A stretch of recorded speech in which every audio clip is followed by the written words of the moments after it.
पाकिस्तान का नाम ये किस मुंह से लेकर करते हैं जिस पाकिस्तान में बिन बुलाए ये जाकर जो है क्या कहते हैं दावतें उड़ाते हैं, दो फाड़ कर दिया और बांग्लादेश बनाया। इतिहास गवाह है। आपका इतिहास क्या रहा है अंग्रेजों की गद्दारी करने का। अब इसी से आप समझ सकते हैं कि मर्चेंट नेवी और नेवी का जिसको अंतर नहीं पता हो उससे क्या बात करेंगे आप। पसीना छूट रहा था, पैर कांप रहे थे कि भारत हमला कर देगा। अंतरराष्ट्रीय 56 इंच का सीना पीट रहे हैं। शर्म करिए। जवाहरलाल नेहरू की कायरता थी, नेहरू की कायरता। दोस्तों नमस्कार, स्वागत है आप सभी का। आप देख रहे हैं एसके डिबेट। दोस्तों, रूस के राष्ट्रपति पुतिन ने मोदी जी की तारीफ की है। उन्होंने कहा है कि मोदी को ना तो कोई डरा सकता है और ना कोई झुका सकता है, और उन्होंने ये भी कहा कि मोदी देश के भले के लिए कड़े से कड़ा फैसला लेने में नहीं चूकते। दोस्तों, पुतिन से पहले दुनिया के कई बड़े नेता मोदी जी की तारीफ कर चुके हैं। दोस्तों, 2014 में मोदी मैजिक चलता था और अब मोदी की गारंटी चलती है। दोस्तों, आज की डिबेट वीडियो इन तमाम मुद्दों पर होने वाली है। बीजेपी की तरफ से प्रेम शुक्ला हैं और अलका लांबा कांग्रेस पार्टी की तरफ से हैं। दोस्तों, वीडियो बहुत शानदार होने वाली है। आपसे अनुरोध है वीडियो को अंत तक जरूर देखें। वीडियो पसंद आए तो लाइक करें, शेयर करें, कमेंट करें और मेरे चैनल को सब्सक्राइब करें। चलो दोस्तों, मेन डिबेट स्टार्ट करते हैं। चलिए शुरू करते हैं। दीपक जी, मैं वही कह रही हूँ, समय है 10 साल की केंद्र की भाजपा सरकार को देश के सामने अपनी रिपोर्ट कार्ड रखने की और उस पे चर्चा हो, है ना। पुतिन ने क्या कह दिया, फलाने ने कह दिया, तो बहुत सी सच्चाई है। मैंने कहा नौसेना के अधिकारियों को फांसी की सजा सुना दी गई। कतर में कब लौटेंगे बताइए। चीन को आपने क्लीन चिट दी, कोई ना गुस्सा था ना घुसा है कोई करके। अलका लांबा जी नौसेना के अधिकारी नहीं है, मर्चेंट नेवी के अलका जी। अच्छा, धन्यवाद। हमारी सेना के अधिकारी हैं। हमारी सेना के अधिकारी नहीं है। मुद्दा ये नहीं है कि वो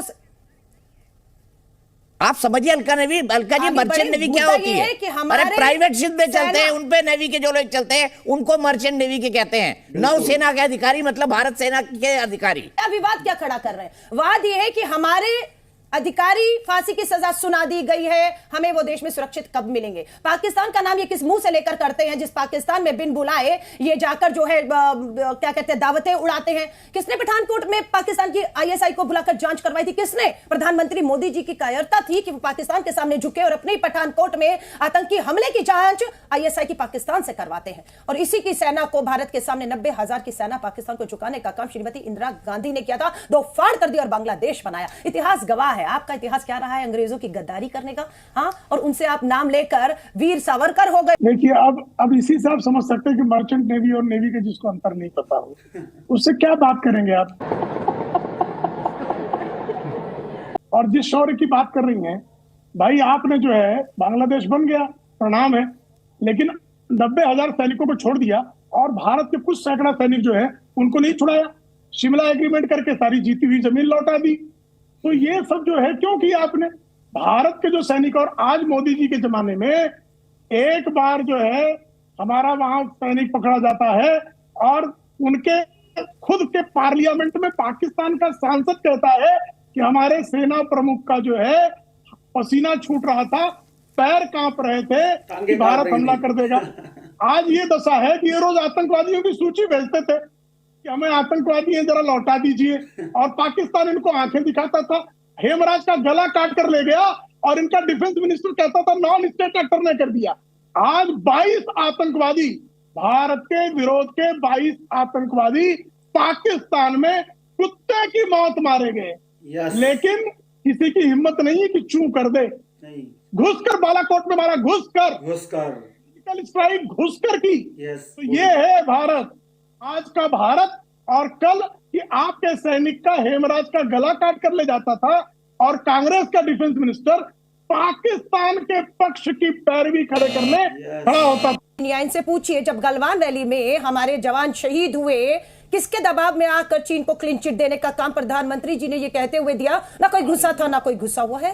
क्यों? क्योंकि आपने पीएम केयर फंड में टिकटॉक जैसे कंपनियों से करोड़ों रुपए ले लिए थे। पूछना चाहते हैं क्या आपने इजराइल और पैलेस्टाइन के जो युद्ध है उसमें पहले किसके साथ थे? इजराइल के साथ, फिर पलटी खा ली और उनके पैलेस्टाइन के साथ बोलने लग गए क्योंकि पता लगा कि अब किरकिरी पूरे देश में हो रही है। रूस और यूक्रेन की लड़ाई में पहले आप किसके साथ थे और फिर क्या आप किसके? तो आपकी विदेश नीति जो है अपना पूंजीपति मित्र के व्यापार किसमें कितना मिलेगा लाभ, उसके हिसाब से आप तय करते हैं। अंतरराष्ट्रीय आप बात कर रहे हैं। प्रधानमंत्री प्रधानमंत्री मोदी जी यूक्रेन और रूस, पैलेस्टाइन और इजराइल के झगड़े को सुलझाएंगे, पर प्रधानमंत्री जी मणिपुर में डबल इंजन की सरकार में 2 समुदाय लगातार 6 महीने से लड़ रहे हैं, एक दूसरे को मौत के घाट उतार रहे हैं। 3 दिन पहले जो है 13 लोग मौत के घाट उतरे। प्रधानमंत्री जी का मौन नहीं चुप हो रहा, मणिपुर जाने की हिम्मत नहीं। ये अंतरराष्ट्रीय 56 इंच का सीना पीट रहे हैं।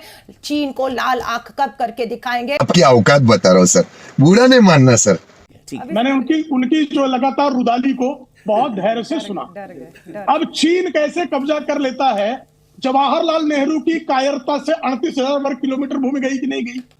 4,000 वर्ग किलोमीटर भूमि। शर्म करिए, देश के प्रथम प्रधानमंत्री, स्वतंत्रता सेनानी। शुरू हो गई। सुन तो लीजिए ना। के लिए क्या शब्द इस्तेमाल किया नेहरू का? जवाहरलाल नेहरू कायरता के अपने गिरबान में जाइए, 10 साल का जवाब दीजिए। जवाहरलाल नेहरू की कायरता थी, 38,000 वर्ग किलोमीटर भूमि को क्या वीरता कहेंगे? ये देखिए ये वीर नेहरू की कायरता, कायर 38,000 वर्ग किलोमीटर भूमि कायर। बार 100 बार कायर कहूंगा, कायर तो मैं कायर ही सेनानियों को कुछ भी क्योंकि उन्होंने जो हमारे मोदी जी ने जिस तरह के शब्दों का प्रयोग किया, मैं नहीं सुनूंगी। ये कायर नेहरू की कायरता। आप नेहरू जी पर बात करके उसका बदला लेंगे। आज प्रधानमंत्री है मोदी जी, देश का 50,000 किसान आत्महत्या कर चुका है, उनका कर्ज पूंजीपतियों का आपने माफ किया, क्यों देश सवाल नहीं करेगा? मोदी जी से सवाल। और अभी तो रुको, क्लाइमैक्स अभी बाकी है। 30,000 वर्ग किलोमीटर भूमि भारत की गंवाने वाली कायर सरकार 4,000 वर्ग किलोमीटर पाकिस्तान के हाथों जो है गंवाने वाली। परसों ही आदरणीय अमित शाह जी ने ये बात संसद में रखी कि किस तरह से पाकिस्तान ऑक्यूपाइड कश्मीर का निर्माण नेहरू के ब्लंडर के कारण हुआ। उन्होंने सेना रोक भी नहीं जाने दी। क्यों? तो जिन लोगों ने उसके बाद जो है अभी आखिरी जोरावर किला जो है 2009 में किसने कहा? और गलवान में हमारे 20 बलवानों ने बलिदान दिया, तो 40 से अधिक चीन के सैनिकों को मार गिराया।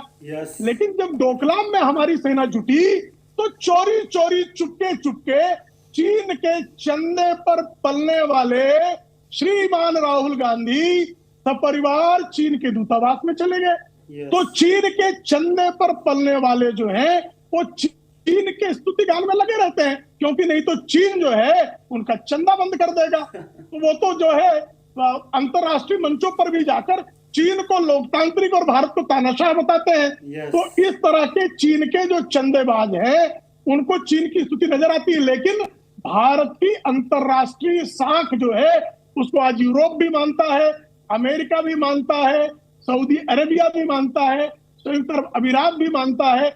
मजा आया।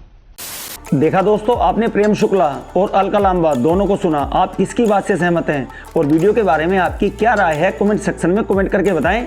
और अगर वीडियो पसंद आई हो तो लाइक करें, शेयर करें, कमेंट करें और मेरे चैनल को सब्सक्राइब करें। चलो दोस्तों, मिलते हैं अगली वीडियो में। जय हिंद, वंदे मातरम, जय श्री राम।